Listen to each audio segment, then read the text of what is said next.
Sa sobrang pagkaumaling ko sa kanya, para pagpapalan, mas may matindi pa.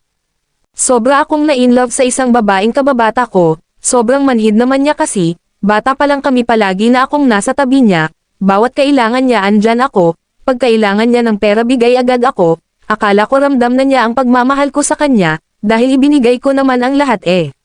Siya ko si Grace, abot langit ang pagnanasa ko na maging asawa siya.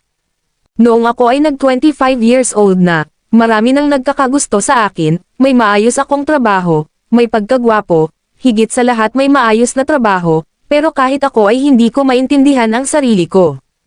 Hanggang sa dumating na sa point na pinagnanasahan ko na siya, pag magkasama kami, naamoy ko pa lang ang amoy ng buhok niya, tinitigasan na ako. At pag uwi ko ng bahay, agad-agad akong nagpapalabas. Siya lang sapat na talaga. Minsan, pumunta ako sa kanila.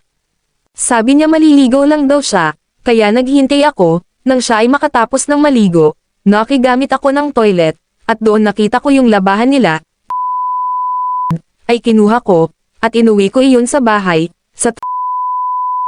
iyon lang ang inaamoy-amoy ko, at nakakarami talaga ako, lumala ang nararamdaman ko kay Grace na parang hayak na ako, hindi ko na maintindihan kung pagnanasa lang ba ito or pagmamahal pa.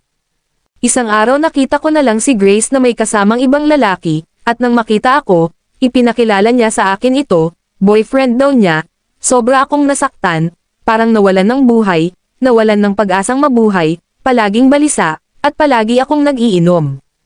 Isang gabi, galing ako sa isang kaibigan, nakipag-inuman, sa hindi ko inaasahan, nakita ko si Grace, sa isang bakanteng lote, na may bahay iyon na matagal nang walang nakatira, sira-sira na rin. Hindi ko alam ano ginagawa niya doon, basta nakatayo, medyo malapit na rin iyon sa kanto kung saan siya nakatira.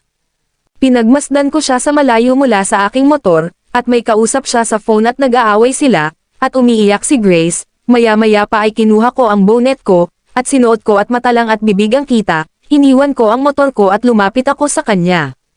Hindi ko na napigilan ang sarili ko at gumawa ako ng paraan para at dinala ko siya sa loob ng abandonadong bahay, at doon at nang gusto ko, bago pa siya magising, pero hindi naman ako ang nauna sa kanya, sira na ang kuweba niya, bago pa ako makapasok, kaya parang nawalan ako ng gana sa kanya.